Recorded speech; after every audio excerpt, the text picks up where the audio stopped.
A 410-acre reservoir on the Guadalupe River has vanished. Not drained by drought, not siphoned for agriculture, but jettisoned through a single catastrophic failure in its 90-year-old dam. At 8:05 on a calm Tuesday morning, the central steel spillgate at Lake Dunlap buckled. It folded away like paper. And in the hours that followed, roughly 1.92 billion gallons of water disappeared downstream. By nightfall, the lake was gone. What remained was a muddy canyon scarred by the ghost of a river, and hundreds of expensive boats left dangling from their lifts, suspended 15 feet in the dry air. The footage from a security camera that caught the event is unnervingly quiet. There is no explosion, no ground-shaking impact, just the placid water of the lake, and then a sudden violent churning as the steel gives way. The water begins to pour, not over the dam, but through it. The flow rate in those first moments accelerated to over 11,000 cubic feet per second. It created rapids where just minutes before that had been a placid recreational lake. People living a quarter mile upstream, like local resident Jay Harmon, heard a sound he described as a low roar, a sound that just kept going. It was the sound of a landmark, a community, and hundreds of millions of dollars in property value being washed away. To understand how this was allowed to happen, you have to go back to the beginning, not just to the morning of May 14, 2019, but to the late 1920s. The chain of 6 reservoirs known as the Guadalupe Valley Lakes, which includes Lake Dunlap, were never intended to be recreational hubs. They were instruments of progress, built between 1928 and 1932 by the Texas Power Corporation. Their sole purpose was hydroelectric generation, bringing electricity to the rural communities scattered between New Braunfels and Seguin. They were feats of Depression-era engineering designed with a projected lifespan of about 75 years. In 1963, management of these dams was transferred to a state-chartered entity, the Guadalupe-Blanco River Authority, or GBRA, and for decades, the system worked. But by the turn of the 21st century, the economics had inverted. The power generated by these small, aging hydroelectric dams was negligible. In fact, they operated at a multi-million-dollar annual deficit. The true value of the dams was no longer the electricity they produced, but the lakes they created. Waterfront real estate on Lake Dunlap, Lake McQueeney, Lake Placid, and the others had blossomed into a $500 million industry. Generations of Texans built homes, vacationed, and retired along their shores. The lakes had become the local economy, and the dams holding it all together were silently, invisibly corroding from the inside out. They had outlived their engineered lifespan by more than a decade. The steel was getting tired. The pressure of the water was relentless. This is the detail the initial news reports struggled to contextualize. The failure at Lake Dunlap was not a surprise. It was an echo. 3 years earlier, on March 10, 2016, the exact same thing had happened 70 miles downstream at Lake Wood. Another 90-year-old dam, another central spillgate, another catastrophic failure on a clear day that drained an entire lake. The GBRA knew it had a systemic crisis. The structural steel tie bars inside the massive spillgates, the very components holding back the immense weight of the water, were rusting through. The former general manager of the GBRA, W.E. Bill West Jr., had retired in 2016, right as the first dam in the chain began its final fatal collapse. His successor, Kevin Pattison, inherited a slow-motion disaster. A chain of 6 aging dams, each one a ticking time bomb, and a public authority with no legal power to raise the funds needed for the repairs. Each individual dam was estimated to cost between $15 and $35 million to fix. The GBRA by law is funded only by its own revenues. It cannot levy taxes. It simply did not have the money. It's an odd position for people to be in, watching a public utility state that it can't afford to maintain its own infrastructure. I am curious what you would even think in that situation. So they waited. And on that Tuesday morning in May 2019, the time bomb at Lake Dunlap finally went off. The failure was not a matter of if, but when. And when it happened, the aftermath was surreal. What was once a 410-acre body of water became a narrow, winding riverbed flanked by acres of exposed mud. Fish flopped in the rapidly shrinking pools. Docks that once floated on the water now stood like strange wooden sculptures, 20 feet above the muck. The most jarring image was the boats. Pontoon boats, ski boats, luxury craft worth over $100,000 each were left hanging from their hoists, their hulls caked in drying mud, suspended helplessly over what was now, for all intents and purposes, dry land. The Guadalupe Appraisal District projected that the loss of the lake could slash waterfront property values by 28 to 50%. As Jay Harmon, president of the Preserve Lake Dunlap Association, put it, because no longer are we lakefront. Now, we're river accessible, but you can't boat in that because it's too shallow. A lifetime of investment and a pillar of the local economy had vanished between sunrise and sunset. Now, here's the part of the story that turns from a tragedy of aging infrastructure into a political firestorm. Faced with the undeniable evidence that their dams were structurally compromised, and fearing a far more catastrophic failure that could endanger lives downstream, the GBRA made a stunning announcement on August 15, 2019. They intended to dewater the 4 remaining lakes in the chain: McQueeney, Placid, Gonzales, and Meadow Lake. They would intentionally drain them to prevent an uncontrolled collapse. The cure for losing one lake was to kill 4 more. For the thousands of residents on those lakes, this was a declaration of war. They saw it not as a safety measure, but as the government confiscating the entire value of their homes and communities without compensation. Enraged property owners on the remaining lakes immediately sued the GBRA, filing for a temporary restraining order to stop the draining. The lawsuit, filed in September 2019, argued that the GBRA had a duty to maintain the dams and that draining the lakes would cause irreparable economic harm. The court battle was fierce and public. Residents packed courtrooms, holding signs and demanding action. They argued that the GBRA had known about the deteriorating condition of the dams for years, pointing to the 2016 Lakewood failure as proof, but had done nothing. The GBRA countered that their hands were tied. Without the funding to fix the dams, their primary responsibility had to be public safety. A sudden, uncontrolled release from Lake McQueeney, they argued, could send a wall of water downstream with potentially lethal consequences. The result was a tense legal standoff, a temporary settlement that kept the water levels up but restricted activity near the dams. It bought the residents time, but it didn't solve the fundamental problem. The dams were still failing. The GBRA still had no money, and the state of Texas was, for the most part, watching from the sidelines. This is where the story takes a turn that is almost unprecedented in the history of American public works. The residents of Lake Dunlap realized that if they wanted their lake back, nobody was going to save them. The state wouldn't. The GBRA couldn't. So they would have to save themselves.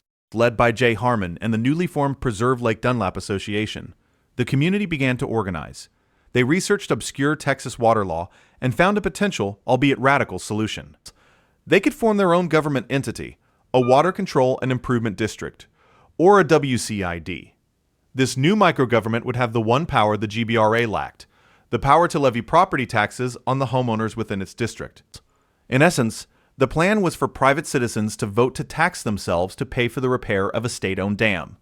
They were proposing to pay a $40 million ransom to get their lake back. It was an audacious, desperate gamble. They campaigned door-to-door, held community meetings, and navigated a labyrinth of state bureaucracy to get their proposed district on the ballot. On November 3, 2020. While the rest of the nation was focused on a presidential election, the property owners around the muddy banks of the former Lake Dunlap voted. The result was overwhelming. They voted to create the Lake Dunlap WCID, and by extension, to accept a significant new tax on their properties for the foreseeable future. With this new taxing authority established, they were able to secure a $40 million low-interest loan from the Texas Water Development Board, the state agency tasked with funding water projects. The money would be paid back over 30 years by the very homeowners whose lives had been upended by the dam's collapse. The sheer novelty of this solution cannot be overstated. Citizens paying directly to fix a piece of public infrastructure they do not own is incredibly rare. It set a precedent that would soon be followed by residents on the other threatened lakes. But this entire process, from the legal battles to the election and the bond funding, took time. And while the politicians and lawyers argued, the old steel of the Guadalupe Valley lakes kept corroding. The clock was still ticking. We cover these kinds of hidden infrastructure sagas a lot, because they reveal so much about how our world actually works. You can subscribe if you want more videos digging into stories like this. 1. While the Lake Dunlap residents were architecting their own salvation, the dominoes continued to fall. On August 3, 2021, a spillgate at the Lake Gonzales Dam failed during routine operations. 2 months later, on October 14, 2021, spillgate number 2 at the Lake Placid Dam failed. leaving that reservoir unable to hold water either. The chain reaction that the GBRA had feared was playing out exactly as predicted. It was a slow-motion systemic collapse, a problem built in 1928, finally coming due in the 21st century. The engineering of the past was colliding with the physics of the present, and physics was winning. For the residents of Lake Dunlap, however, their radical plan was in motion. Construction crews were mobilized. The old failed spillgates, relics of the 1920s, were demolished and removed. In their place, modern robust hydraulic steel gates anchored in new concrete were meticulously installed. The process was a monumental engineering feat, funded by local property taxes and managed through a partnership between the new WCID and the GBRA. And then, on August 31st, 2023, exactly 1,571 days after the collapse, the new gates were raised. The flow of the Guadalupe River was once again staunched, and water began to slowly creep back up the muddy banks of Lake Dunlap. Videos from that day show neighbors cheering from their docks, a kind of weary, expensive victory. Their lake was returning. They had bought it back. The fight for Lake Dunlap was over, but the wider story of Texas's failing dams was just entering a new and far more terrifying chapter. This is the part the celebratory headlines do not capture. The story of the Guadalupe Valley Lakes, as dramatic as it is a story about recreational water. The failures were costly, disruptive, and emotionally devastating for residents, but they did not threaten the water supply for a major metropolitan area. They did not risk a death toll in the thousands. What is happening right now, in 2026, does. While local Texans were focused on raising $40 million, a team of geophysicists at Virginia Tech, led by Dr. Mohammed Khorrami and Dr. Manucher Shirzai, were looking at Texas dams from a completely different perspective. Not from the water's edge, but from space. Using data from the European Space Agency's Sentinel-1 satellites, they employed a technique called interferometric synthetic aperture radar, or INSAR. This technology is sensitive enough to detect changes in the ground elevation down to the millimeter. They pointed this powerful tool at 41 high-hazard dams across the United States. And what they found was an invisible nationwide crisis. Every single one of the dams they studied showed measurable signs of subsidence. They were all, to varying degrees, sinking. And one dam in Texas stood out. A dam that makes the ones on the Guadalupe River look like toys. The Livingston Dam. Located 70 miles north of Houston, on the Trinity River, Livingston Dam is not a small hydroelectric structure from the 1920s. It is a massive, 2.5-mile-long earthen embankment that holds back Lake Livingston, the largest single-purpose water supply reservoir in the state. Lake Livingston provides drinking water to the city of Houston and more than 3 million people in the surrounding metro area. It is officially designated by regulators as a high-hazard potential dam. That is a clinical term. What it means is that a failure here could lead to catastrophic loss of life and billions in property damage. It would sever the primary water source for the fourth largest city in the United States. And according to the 2026 satellite data, it is sinking. But it isn't just sinking. That would be alarming enough. The dam is suffering from what engineers call differential settlement. The ground beneath it is subsiding unevenly. One part of the massive 2.5-mile structure is sinking at a rate of up to 8 millimeters per year, while other parts are shifting differently. For an earthen dam, this is an engineering nightmare. These dams are designed to be monolithic structures. Uneven sinking creates immense internal stress, shear forces that can compromise the compacted soil and clay core that keeps the water at bay. It can open pathways for water to seep through, a process called internal erosion, which is a leading cause of catastrophic earthen dam failure. The data published by the Virginia Tech team is a quiet digital scream. In Dr. Khorrami's own words, this deformation could indicate the structure is unstable, high hazard potential, meaning it could lead to deaths and significant property damage if it ever failed. If finding this kind of information is shocking as I do, a like on the video helps more people become aware of it. Back to the sinking giant. The collapse of the Lake Dunlap spillgate was a visible, contained failure of a specific mechanical part. It released 1.9 billion gallons of water. A failure of the Livingston Dam would be an entirely different order of magnitude. It wouldn't be a gate folding. It would be a section of the 2.5-mile wall of earth giving way, releasing a portion of a reservoir that holds over 550 billion gallons of water. The downstream flood would be apocalyptic for the communities along the Trinity River. And for the millions of people in Houston, the tap would simply run dry. The crisis of the Guadalupe Valley lakes taught a clear lesson. Deferred maintenance has a price. And it eventually comes due. The dams built in the 1920s were left to corrode for 90 years until they started to violently snap. The solution, in that case, was a $40 million bill footed by local residents. But what is the solution for a 2.5-mile-long dam that is actively sinking into the Texas soil? The cost of reinforcing or rebuilding a structure of that magnitude would dwarf the price tag for the Guadalupe dams, likely running into the hundreds of millions if not billions. And who would pay for it? The city of Houston? The state of Texas? The federal government? The problem revealed by the Virginia Tech study is insidious. Unlike arrested steel gate, a sinking foundation is a geological process.